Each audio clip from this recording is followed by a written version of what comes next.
Los delincuentes tienen que volver a tener miedo, tienen que volver a tener temor de las consecuencias de sus actos. No puede haber impunidad, porque la impunidad en un país lo que hace es promover la delincuencia. Bueno, y Abelardo de la Espriella ya dio a conocer cuáles van a ser las primeras órdenes en su futura administración y hace énfasis en la lucha contra el narcotráfico, contra el crimen organizado, contra los círculos de terror que operan en distintas zonas del territorio colombiano. Vamos a ver específicamente a qué se refiere el Tigre. Voy a dar la orden el 8 de agosto de empezar a fumigar las más de 330.000 hectáreas de coca que son la fuente primigenia de todas las formas de violencia. 330.000 hectáreas de producción de coca en territorio colombiano. ¿Cómo este hombre conoce este dato? No me van a decir que este hombre maneja inteligencia en Colombia, que esto es un secreto en Colombia. Si este hombre lo sabe es porque es algo de dominio público, porque los colombianos lo saben, porque el gobierno de Colombia lo sabe, porque Petro lo sabe, porque los organismos de seguridad del Estado lo saben. ¿Y por qué no hacen nada para corregir esta situación, para combatir esta situación? Porque empezando por el presidente no le conviene, no le interesa, porque está coludido con esta gente. Ya lo dijo Bukele, y como yo lo mencioné con la situación de Venezuela en el arco minero, cuando el Estado no hace nada para luchar contra la delincuencia, es porque el Estado se está lucrando de esa delincuencia, porque no existe una organización en un Estado que tenga más poder y más armas que el mismo Estado. No existe ninguna organización por encima del Estado, porque el Estado es el que tiene la administración de las armas y de la fuerza de esa región. El gobierno de ese país es el que administra la fuerza. Entonces no me puedes decir que el Estado no puede luchar contra las bandas y contra el crimen organizado. No existe, eso no existe. Como un ejemplo, Venezuela, en menos de 12 horas tomaron el control del arco minero, de las minas más poderosas, desalojaron y desplazaron a las bandas criminales. Hicieron lo que tenían que hacer, dieron de baja a quien tenían que dar de baja después de 26 años. Lo mismo con Colombia. Entonces, 330.000 hectáreas de coca. Me parece una aberración y me parece increíble que, bueno, el mismo Petro lo decía. Petro lo decía, en Europa lo consumen, en Estados Unidos lo consumen, pero aquí se produce orgullosamente, como que si él está orgulloso de que una de las cosas por las que sea reconocida Colombia a nivel internacional es por la coca. Porque cuando tú dices en cualquier país de Europa que tú vienes de Colombia o que vienes de Venezuela, lo primero que te dicen, buena coca. Como si fuera algo gracioso. Porque es prácticamente lo que hoy en día se conoce. Cuando antes se conocía por la música, por el fútbol, por las mujeres, por la cultura, etcétera, etcétera, por cosas positivas.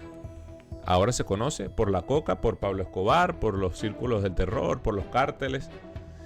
Y me parece insólito que tenga que llegar este señor, que gracias a Dios lo eligieron como presidente, para que comience él, después de tantos años, la lucha contra esta plaga que tiene plagado, valga la redundancia, a todo el planeta Tierra.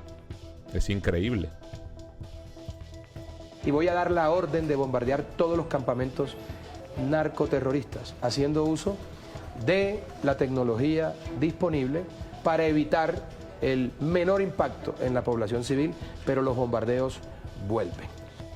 Esto me imagino, obviamente, bueno, en Colombia, y esto no es nuevo, esto es desde hace ya, cuando Uribe comenzó con las buenas relaciones nuevamente con Estados Unidos, en Colombia se equiparon con tecnología estadounidense de última generación y existe esta tecnología, la misma que utilizaron para dar de baja al niño guerrero, la misma que utilizan para hacer golpes de mano con precisión en territorios en conflictos.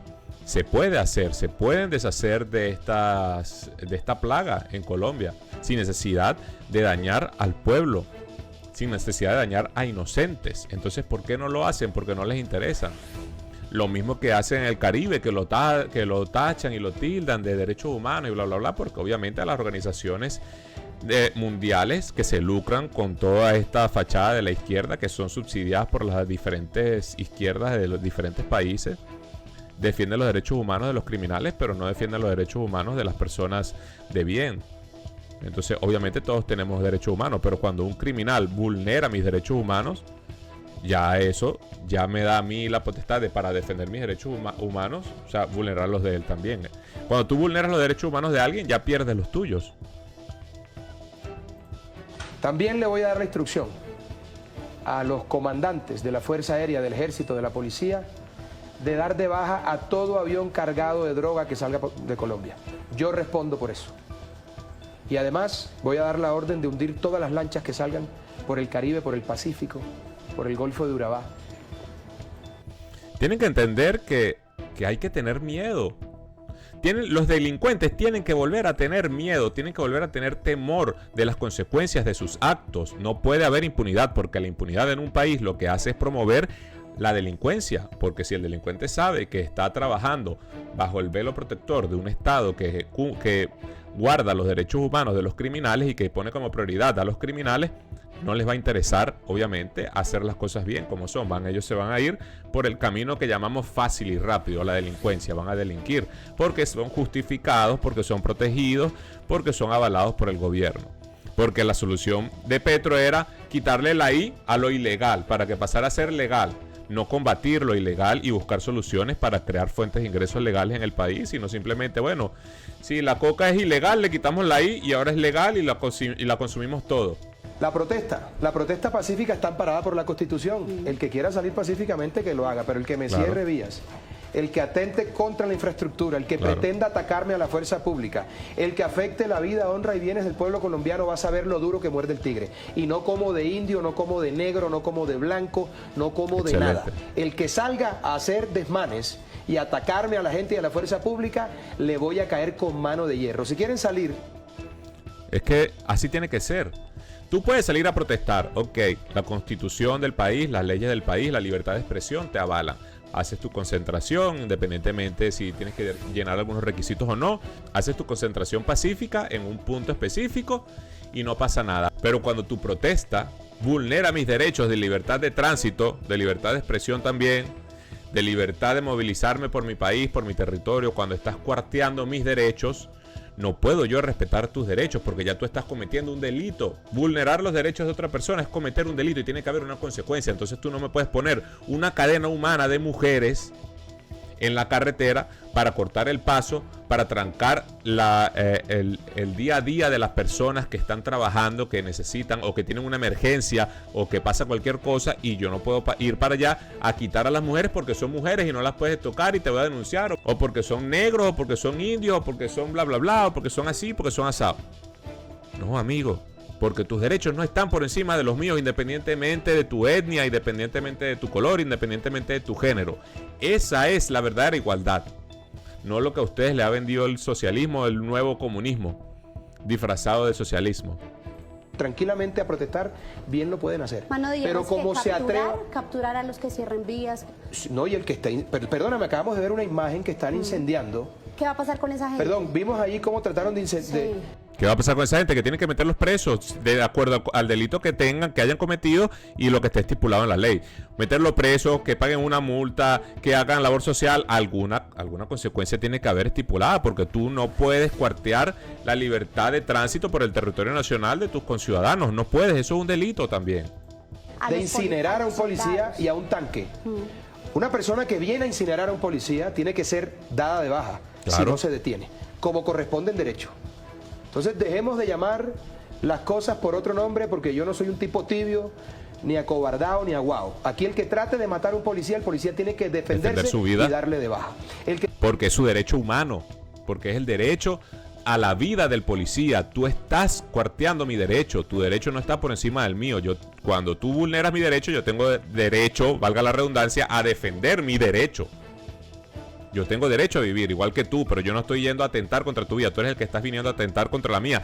Y si no hay forma de disuadirte, pues yo tendré que actuar en consecuencia. Que trate de incendiar un CAI, hay que darle de baja. ¿Cómo corresponde? El que pretenda hacer ese tipo de cosas, que es terrorismo, tiene que recibir todo el peso de la... Voy a dar la... Claro, y la misma tontería de que no, porque él tenía un cuchillo, él tenía una katana y tú no puedes utilizar tu arma.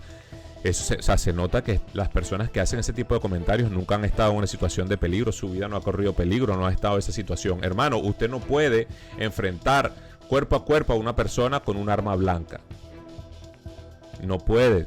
Y sigue siendo un arma que tiene tanta capacidad de quitarte la vida como un arma de fuego. No existe el enfrente. Entonces, ¿qué hacemos? Le damos un cuchillo también a los policías y que se batan en duelo como era antes en la era de los caballeros, como era en la Edad Media. ¿Qué hacemos? ¿Armamos a los policías con espadas y que se batan en duelo en la calle? No. ¿Y qué hacemos? No, porque tienen que usar armas disuasorias. ¿Cuál arma disuasoria? Un bastón de hierro, o un bastón de madera, una garrocha, o una cosa de esa, contra un cuchillo. Una pistola eléctrica. Pero es que hay veces que la persona tiene tanta adrenalina encima, hay veces que la persona tiene tantas sustancias encima que ni siquiera la electricidad los para, ni siquiera el spray pimienta para la persona. Ni siquiera una bala, ni siquiera un disparo para la persona cuando la persona está en esa situación de adrenalina alta, de alto consumo de sustancias. Y los policías lo saben porque para eso se entrena, porque han existido situaciones como esas.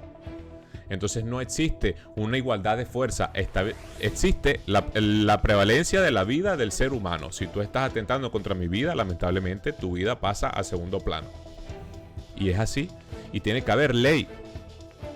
Entonces yo considero que son cuestiones de sentido común, que todos lo sabemos por encima, pero no podemos poner por encima la prioridad de los delincuentes, porque pobrecito él no tenía otra forma de vivir y entonces salió a robar, salió a delinquir, salió con un cuchillo a apuñalar a un policía, que el policía es malo, pero es que el policía también, como el delincuente, el policía también tiene madre, también tiene familia, también tiene hijos, también está saliendo a trabajar para mantener la seguridad de un país, para llevar el pan para su casa.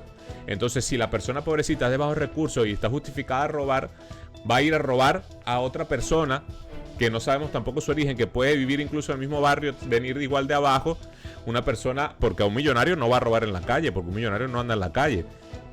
El ladrón roba a las personas de clase media baja, que andan sin carro, que andan por ahí desprotegidos, quitándole un celular, quitándole su dinero, que tanto esfuerzo igual le tocó, y los derechos humanos de esa pobre persona que está saliendo a trabajar y está haciendo un esfuerzo para conseguir sus cosas.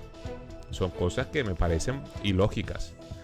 Pero bueno, de todas maneras, déjenme saber ustedes qué piensan en los comentarios, como siempre. No olviden darle like al video, suscribirse para más, compartirlo también con otra persona para ver qué opina, para que se una aquí al debate, a la conversación. Yo soy Brian y nos vemos en la próxima. Bye.